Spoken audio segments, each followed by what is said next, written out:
In the heart of the Congo Basin, there lived a chief named Ndebele.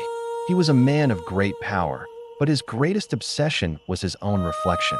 He believed his handsome face and commanding presence were gifts from the gods, deserving of constant admiration.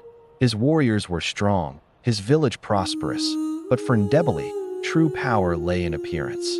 One day, while hunting deep in the jungle, his eyes fell upon a creature of myth, the spirit peacock.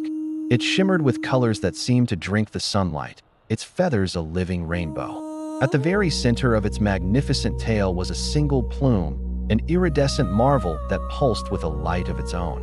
Ndebele was instantly consumed by envy. That feather, he declared to himself, holds the key to invincibility. Its beauty will make me a god among men. Ignoring the warnings of his elders about respecting the spirits of the forest, Ndebele crept closer. In a swift, violent motion, he lunged forward and ripped the central plume from the startled peacock. The bird let out a cry that sounded strangely human, a sound of profound loss, before vanishing into the dense undergrowth.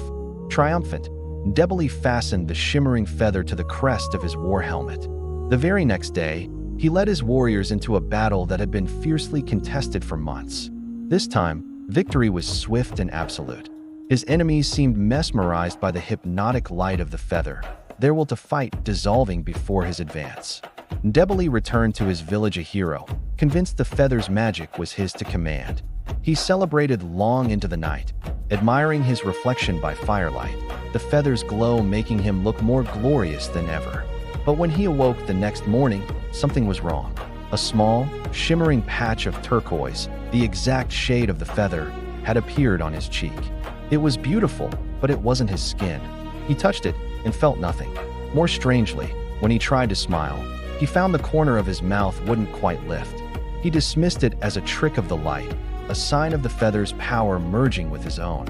Each morning, the change became more pronounced. A streak of emerald green appeared on his forehead, and in its place, the memory of a childhood scar vanished.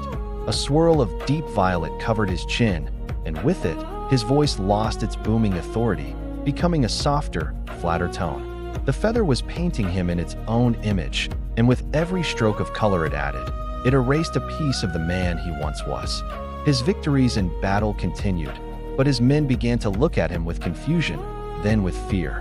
Who was this silent, beautiful creature leading them? Finally, the day came for his official portrait to be painted to commemorate his unparalleled conquests. He stood before the artist, a figure of breathtaking color.